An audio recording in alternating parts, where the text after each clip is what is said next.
आइए हज़रात, अभी अभी हमारे बस्म में मुफ्ती रफ़ीक साहब की आमद हुई है।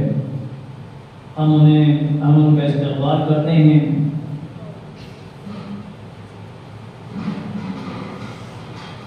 आइए अब मैं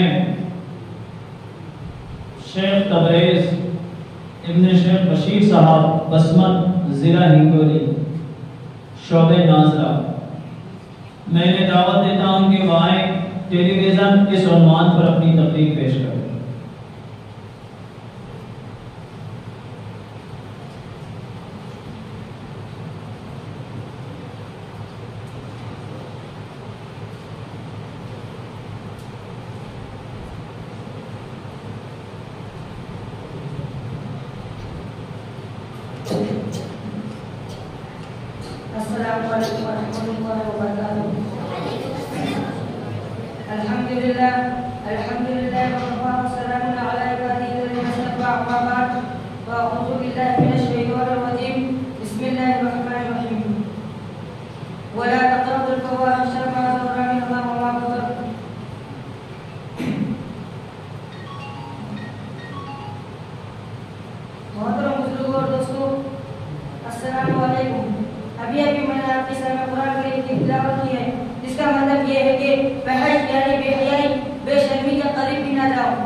उसने अपने दोस्त से गुजारिश की कि मेरे घर जाकर बच्चों को समझा दो कि फौरन टीवी निकाल दे।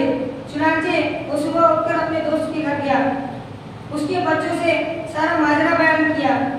मरहूम दोस्त के बच्चों को बड़ा सदमा हुआ और उसी वक्त टीवी उठाकर पटक दिया और वो फूट गया। दूसरे दिन फिर मरहूम दोस्त ख्वाब में दिखाई पड़ा। इस बार वो काफी खुश था और उस पर कोई आज़ाब भी नहीं हो रहा था। अफसोस का मकाम यह है कि आज मुसलमान इस ईमान और बुराई की तरफ माइल है। अपने बच्चों के लिए घरों में टीवी लाकर लगा लेते हैं। एक बुराई वो होती है जो खुद अपने साथ तक महदूद होती है, लेकिन टीवी की बुराई ऐसी है कि इसको राजा ने कितने लोग देखते हैं। अक्सर घरों में मोहल्ले के लोग भी आकर टीवी देखते हैं। जितने लोग टीवी देखकर गलत रास्ता पकड़ेंगे उन सब का वबाल टीवी लाने वाले पर होगा। अल्लाह ताला हम मुसलमान को इस लानत से महफूज फरमाए, आमीन। आखिर में अल्लाह ताला से दुआ है कि अब तक के जो हमने गलती की उसको माफ फरमाए और आइंदा के लिए करने की भी तकलीफ भी आ जाएगी। अल्लाह हमारे इस रास्ते को कबूल फरमाए, आमीन। व आखिर दुआवाना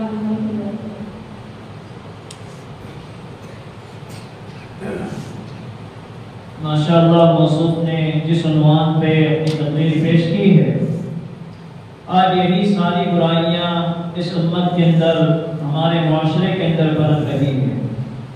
हम सबको इस बात की फिक्र करने की ज़रूरत है और हम सबको उम्मत के हक़ में दुआ करने की ज़रूरत है कि उम्मत को अल्लाह पाक सही रास्ते पर गामज़न होकर अपनी दुनियावी ज़िंदगी को गुजारने की तौफ़ीक़ नसीब फरमाए। आइए मोहतरम हज़रात, अब इसके बाद